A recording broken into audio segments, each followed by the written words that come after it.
Conexionistas, bienvenidos, bienvenidas a una nueva emisión, una emisión en la que estamos ahondando un poco más en el tema de la inteligencia artificial. Es lo de hoy, es el tren, pero pues hay muchas preocupaciones de muchas cosas. Y como podrán ver que está ya con nosotros Eduardo Nader Uri, él es amigo nuestro, pero también un continuo participante en estas emisiones. ¿Por qué? Porque nos habla muchas cosas de la tecnología y la pedagogía. Nos ha hablado pues en la pandemia, todo lo que ocurrió, todo lo que vieron los maestros y sobre todo la cuestión tecnológica, cómo se tuvieron que adaptar. Y vaya, ahora nos va a ayudar un poco a entender este tema de la inteligencia artificial. Edgar, ¿cómo estás? Amigas, amigos de Conexionistas, gusto en saludarlos de nuevo y bueno, ya lo dijo Armando. Eh, este asunto de la inteligencia artificial, este tren en donde no hay opción de subirse o no subirse. El tren va a pasar, va a cambiar muchas, pero muchas condiciones de nuestra forma de vida.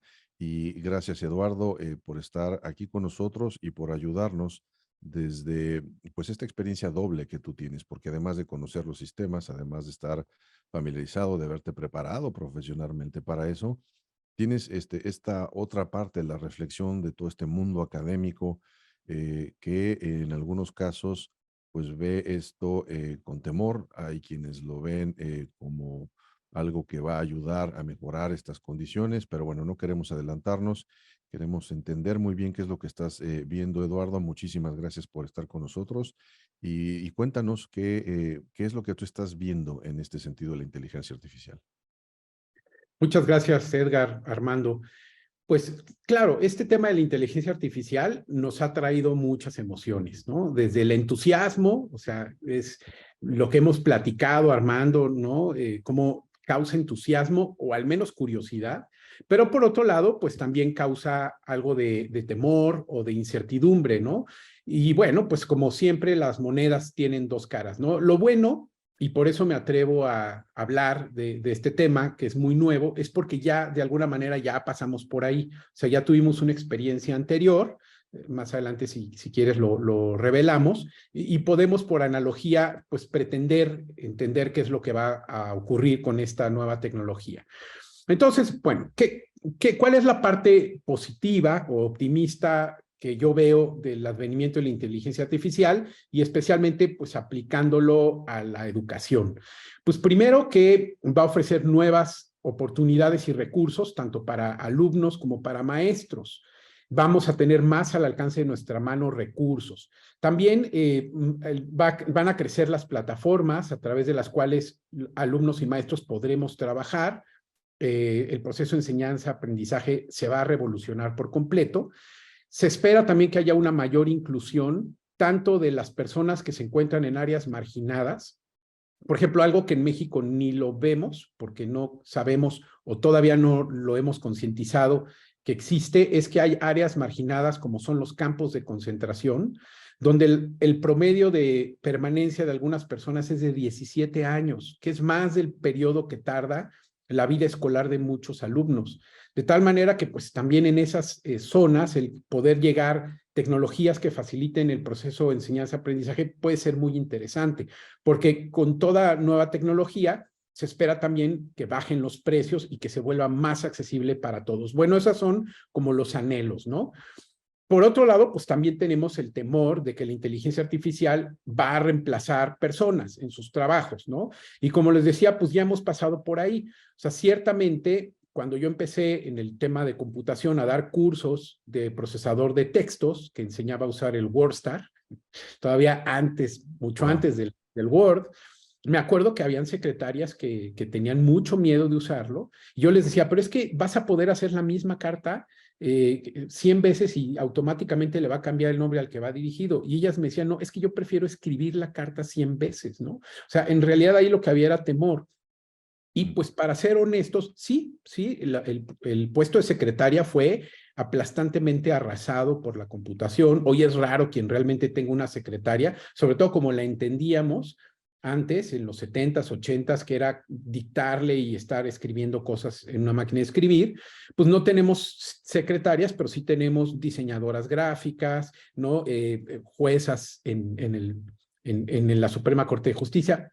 pues yo prefiero verlas ahí que escribiendo 100 veces la misma carta. Entonces, puedo creer que también algunas personas, en particular maestros, tal vez ciertas funciones puedan ser sustituidas o complementadas con la inteligencia artificial, pero algo se nos va a ocurrir de qué hacer y seguramente o probablemente para mejor.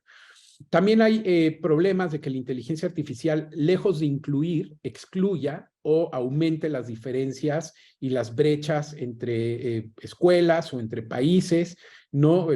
Por tener o no acceso a los recursos.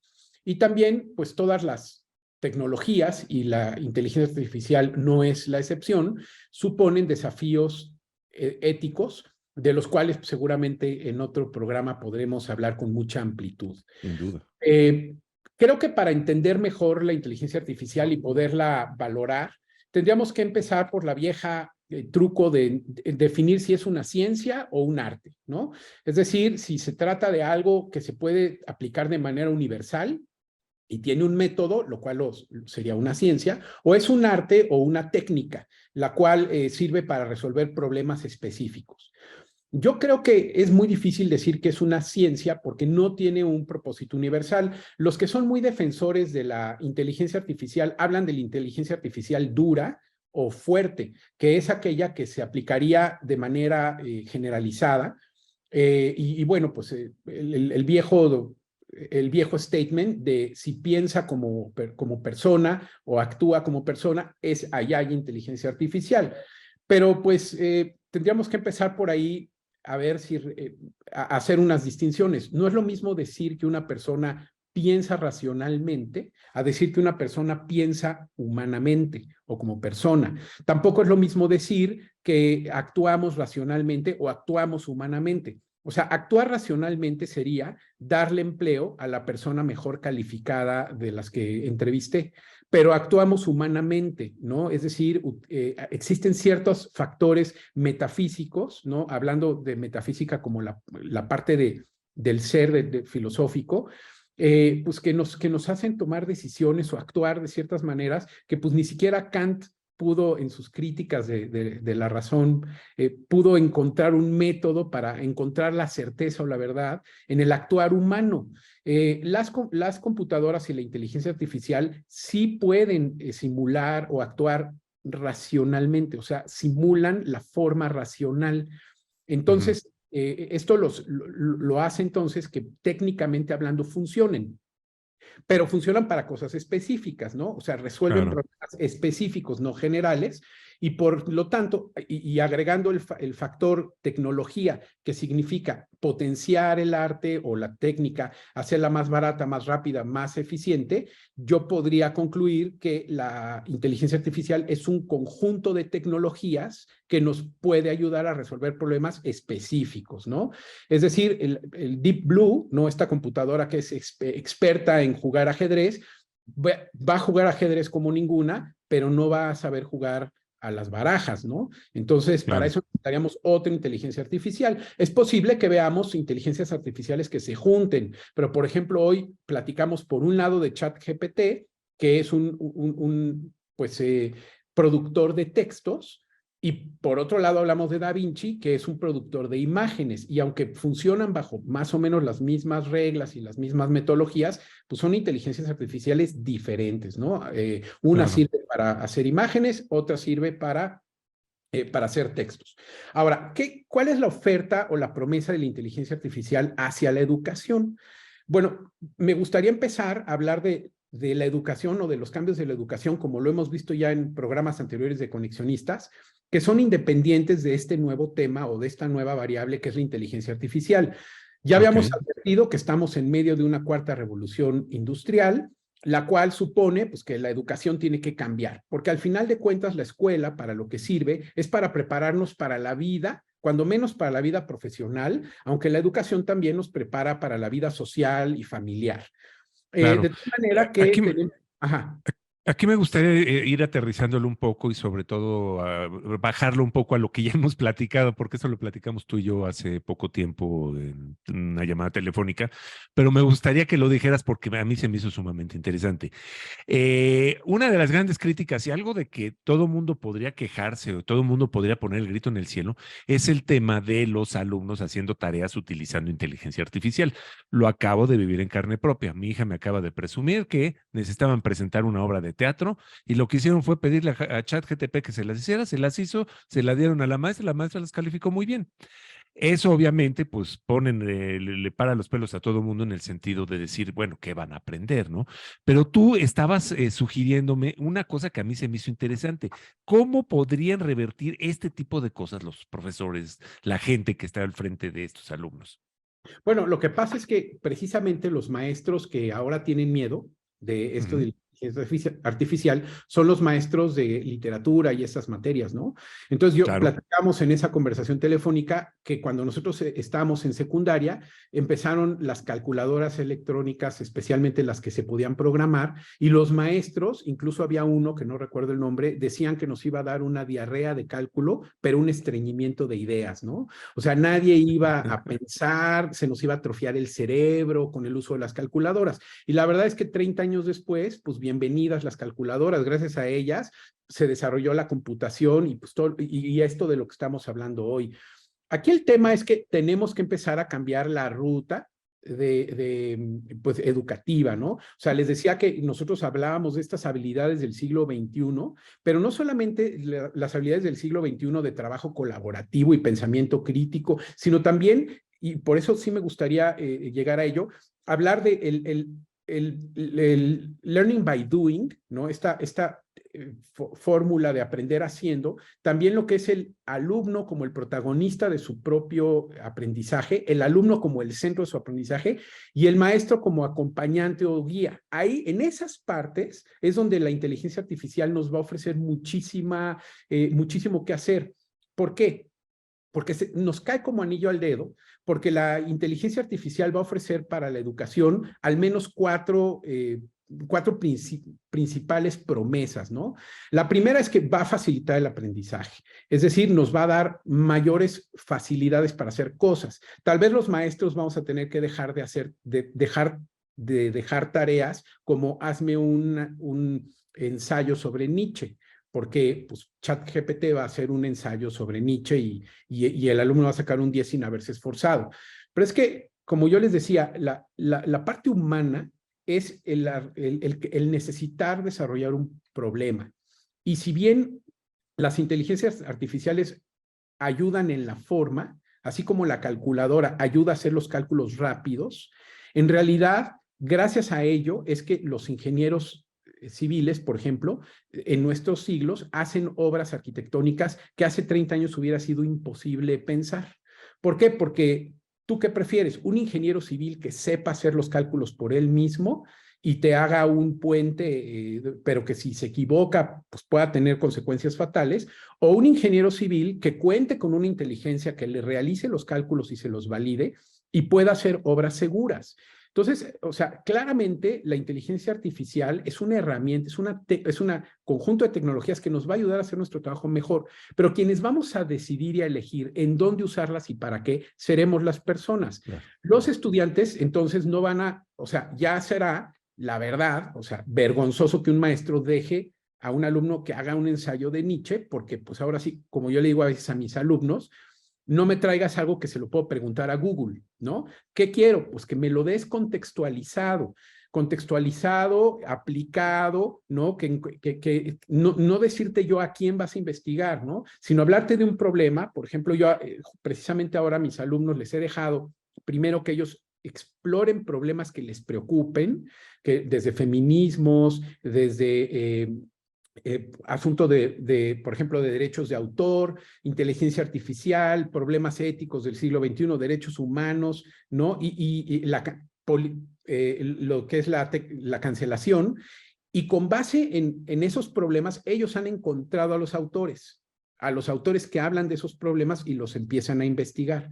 Entonces, ahora el trabajo del profesor no va a ser transmitir la información, o sea, vamos a pasar primero de una transmisión de información como le hacíamos a los alumnos, a una educación adaptativa, que es lo que se estaba ya manejando, adaptamos al entorno que vivimos y algo así, a un acompañamiento como lo estamos ahora sugiriendo, pero lo que vamos a producir dentro de poco van a ser realmente ambientes inteligentes educativos. Estos ambientes inteligentes educativos no solamente le van a generar contenidos a los alumnos a la medida de lo que requieren, sino que algo de lo que nadie habla es, se va a empezar a explotar también lo que es las calificaciones o los progresos o las evidencias de progreso de los alumnos. Déjenme elaborar esa parte. Actualmente, cada año a los alumnos se les califica mes con mes y luego se sacan unas calificaciones anuales. Díganme sinceramente, ¿quién usa eso? Nadie lo usa. Yo no sé si un alumno realmente es bueno para matemáticas o para inglés o para ciencias. Las calificaciones me podrían dar una idea, pero yo como profesor no me pongo a ver el historial de calificaciones de mis alumnos. En parte porque no tengo acceso a ello, porque también parte de esa información pues la controlan los colegios o se mantiene de manera privada. Pero las inteligencias artificiales podrían empezar a crear un mapeo de habilidades de los alumnos. En China ya hay un proyecto, claro, porque ellos pueden hacerlo, ¿no? Ahí no olvidémonos del tema No de hay la opción. privacidad. Exacto. Y ahí ya están a los niños, empezando desde chiquitos, o sea, tienen unas cámaras en los salones de clases que captan sus expresiones y van captando más o menos cuando el alumno está aburrido o está entusiasmado, algo así, y van generando un mapeo que termina siendo en un orientador vocacional, ¿no? En la generación de mi hija, me parece que el 25% de sus compañeros cambiaron al menos una vez de carrera. Entonces, creo que al menos si empezamos a explotar todo este tipo de, o sea, las evidencias que el alumno ha hecho a lo largo del tiempo, y una inteligencia nos puede ir ayudando o ayudarle al propio alumno a descubrir cuáles son sus fortalezas y al final cuál podría ser su vocación, ahí solamente te pongo un ejemplo de dónde la inteligencia artificial me entusiasma. Para ello, claro, tenemos que usar plataformas que pues capturen esa información y que sean consistentes a través del tiempo. Oye, Eduardo, entiendo y por favor, si lo que te diga tiene más que ver con mi imaginación que con la realidad, házmelo ver, por favor. Pero creo que en esta parte de la educación hay tres componentes que me parece que no pueden estar y que tienen que coordinarse de alguna manera para que cada parte tenga que hacer lo que tiene que hacer. Es el alumno, como lo estás mencionando, el profesor y falta la institución.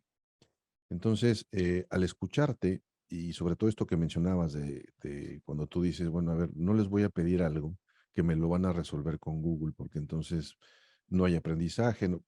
Pero ese es un tema tuyo, pues es un tema del educador Eduardo Nader que ha tenido estas reflexiones en donde yo no sé si esta percepción, es más, tengo inclinaciones a pensar que esto es más por ti porque ha surgido de una reflexión tuya, de tu manera personal, ¿no? De entender el fenómeno y las mejores maneras de explicar el conocimiento al que tus alumnos deberían de acceder y la forma en la que debe acceder, las maneras de reflexionar al respecto. Pero se me antoja difícil que esto provenga de una guía institucional en donde la institución diga, bueno, aquí enseñamos a reflexionar así, así. Tiendo a pensar que en el caso mexicano y en el caso también de Estados Unidos, muchas instituciones educativas se han conformado y se han montado en estas tendencias y han sido muy poco innovadoras. Tengo la impresión de que solamente algunos centros son innovadores y entonces el resto lo sigue como pasa con cualquier institución. Entonces, veo que esto también representa una oportunidad y también un riesgo, por supuesto, para la dinámica de la burocracia, de la manera en que las instituciones quieran, ¿no? Abrazar esto y hacerlo parte de su modelo educativo, ¿no? Ahí entiendo que ahí están las grandes diferencias y por eso uno opta por X o Y centro educativo, independientemente de que sean públicos o privados. Es decir, qué bueno que haya esas diferencias que nos permitan decidir, ¿no? Sobre qué plataforma de pensamiento quiero educar a mis hijos o educarme a mí mismo, o inclusive en tu caso, trabajar en una institución. En ese terreno de la institución, Eduardo, ¿dónde ves, ¿no?, las mayores oportunidades en donde si introducen con seriedad y con un compromiso, digamos, claro y decidido la inteligencia artificial? Bueno, te voy a dar dos respuestas y una no te va a gustar, Venga. ¿no? Algunos colegios lo van a tomar como argumento de venta, ¿no? Claro, O sea, cuando yo estaba buscando escuela para mi hija, me acuerdo que íbamos a las juntas de padres de familia y habían papás que decían, pero ¿cuántas horas de computación les van a dar? O sea, los íbamos a meter aquí en kinder y los papás preguntaban cuántas horas de computación. Y yo le decía a mi esposa, la verdad es que no les van a dar computación, les van a dar números o letras, aprender las letras usando una computadora, o les van a enseñar a leer o a dibujar usando una computadora, pero computación no van a aprender, pero los colegios decían clases de computación. Entonces yo ya estoy viendo a los colegios diciendo clases de inteligencia artificial, ¿no? Aquí vamos a educar con inteligencia artificial. Entonces, ni hablar, eso va a suceder. Ahora, la red de colegios en la que yo doy clases ya ha empezado con algunas cosas que ahora empiezo a entender, porque a veces no las entendemos con tanta claridad o alguien ya lo vio y nosotros no lo habíamos visto. Por ejemplo, la novedad que nos hicieron este semestre fue que, por favor, en el sistema donde capturamos calificaciones, empecemos a capturar las calificaciones parciales de las evidencias parciales, cosa que nadie hace. O sea, normalmente en los colegios que utilizan algún tipo de manejador de escolar, pues se capturan los promedios, ¿no? Los profesores llevamos nuestros parciales en Excel, ¿no? O en alguna plataforma idoceo, hay algunas plataformas que te permiten llevar ese avance, pero finalmente capturas pues el promedio del periodo, ¿no? O del mes o lo que sea. Bueno, ahora nos están pidiendo que lo hagamos. Entonces, yo quiero pensar que tal vez esa sea la intención. Empezar a tener más claridad, más mapeo de si el alumno es bueno cuando para los exámenes, por ejemplo, en este colegio, se le da cierto peso a las evidencias que se van haciendo clase por clase o semana por semana y cierto peso al examen o a los exámenes. A veces los alumnos son muy buenos para los exámenes, pero no son tan buenos para hacer las evidencias porque tal vez no les llama la atención o son flojos, si me permites usar esa palabra, ¿no? En fin, ahí es donde podemos empezar a tener más claridad de los estilos de aprendizaje de cada alumno para hacer esa educación personalizada, ¿no? Entonces, por un lado está el tema de que se va a hacer marketing y todo el rollo, y por otro lado está algunas instituciones que sí lo están tomando con seriedad. Además, hay otros retos, ¿no? Primero, va a haber una tentación por los gobiernos de empezar a querer reducir, por ejemplo, la elaboración de libros por contenidos de inteligencia artificial porque va a ser más barato. O sea, va a haber una tentación ahí también de algunos gobiernos de creer que se va a poder abaratar la educación, tal vez sustituyendo maestros o libros o contenidos. Es uno de los retos que hay que valorar. También el tema de la transparencia en la recolección de información, y tiene que ser, también alguien tiene que calificar la validez de esa información, porque la verdadera, pues, ética, ¿no? No está en los algoritmos, sino en los datos. O sea, si yo ya creo que hablaban con Raimundo de un experimento que hizo Microsoft, donde empezó a haber un chat que en vivo se empezaba a alimentar de información de acuerdo a las conversaciones que tenía con las personas y les llevó muy poco tiempo volverlo como fascista, ¿no? O de ideas. Exacto. Exacto. Sí. Entonces, los algoritmos, o sea, dirían los programadores que son honestos, o sea, yo también ahí le pongo un asterisco, pero los datos, ¿no? Entonces, ¿qué datos vamos a empezar a poner? Porque si yo voy a empezar a coleccionar datos donde ciertos héroes son héroes o ciertos personajes de la historia son héroes y otros son villanos, pues la inteligencia artificial, como realmente no piensa, porque eso es algo que ya hablaremos después, sino que estadísticamente da información de acuerdo a la moda, ¿no? A factores estadísticos, pues va a decir que tal personaje es un héroe y hasta ahí vamos a llegar. Entonces, claro, si hay algunas cosas que hay que tomarlas bien en serio. también los profesores o sea, no solamente se tiene que modificar la educación en las escuelas, en las normales, donde se preparan a los profesores, ahí también hay que hacer cambios curriculares para que los maestros tengan todo este tipo de certificaciones o de acercamientos hacia la tecnología y empiece a cambiar ese rol de ser, te digo, este transmisor de ideas a ser un verdadero acompañante. ¿Por qué el maestro no va a poder ser sustituido? De una vez lo anticipo, porque una cosa son las actitudes y otra cosa son las aptitudes. En cuestión de aptitudes, venga la inteligencia artificial, ¿no? Vas a poder tener un tutor que a la medida te va a llevar de la mano digital y te va a dar contenidos y te va a ayudar a aprender, como ya hay algunos para aprender idiomas, etcétera. Pero las actitudes humanas, esas las vas a seguir aprendiendo de tus profesores. El ser puntual, el ser comprometido, el ser ético, el ser, en fin, todo lo que es el tema de valores. Eso sí, con todo respeto para mis colegas que están en el mundo de la inteligencia artificial, no veo cómo el tema de los valores pues, va a poder ser atendido por la inteligencia artificial, ni siquiera en un futuro cercano o de mediano plazo. Ahí es indispensable la figura del profesor. Perfecto, perfecto. Pues un tema que por lo visto también te tiene a ti sentado en la orillita del asiento checándolo y pues que tiene todavía mucho donde cortar y como ya lo dijimos, valdría la pena continuar con esto. ¿Por qué? Porque ahí hay muchísimo, muchísimo que analizar todavía, ¿no, Lalo? Sí, claro. Hay muchas cosas buenas por venir. Yo saben que soy un optimista y siempre lo veré desde ese punto de vista, ¿no? Tanto para la educación pública como para la educación privada. Sí. Perfecto.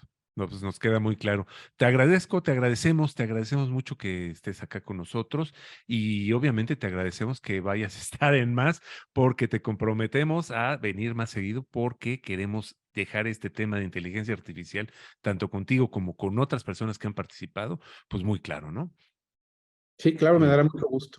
Y sobre todo, ya hablando más en los terrenos que a mí me gustan más o me preocupan más, esto que tocabas de la ética y de la conciencia, Sí. ¿no? Esta parte de la sustitución cognitiva, ¿no? Raimundo hablaba del factor del arrepentimiento, que me pareció bien interesante. Yo creo que nos gustaría continuar a explorar contigo esa parte y después, como ya dijo Armando, armar una o tantas mesas de conversación con actores distintos en donde creo que tu presencia va a ser fundamental para equilibrar y balancear, ¿no? En las opiniones, porque no se trata de tomar ningún partido, sino de ventilar lo que estamos viendo, porque me parece que hoy esta reflexión sobre la inteligencia artificial está como que secuestrada en dos bandos, ¿no? Aquellos que le abren la puerta y le dicen, por favor, en todos lados, en cualquier rincón de nuestra casa, y hay quienes, al contrario, les da pavor y me parece que ninguno de los dos extremos nos ayudan a entender bien el fenómeno. Eduardo, muchísimas gracias de veras y bueno, estamos puestísimos para la próxima. Y como siempre, ¿dónde te podemos seguir? ¿Dónde podemos saber de ti, Eduardo? En redes sociales.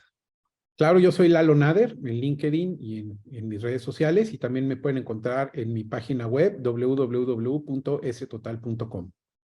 Perfecto, No muchas gracias. ¿No usas Twitter?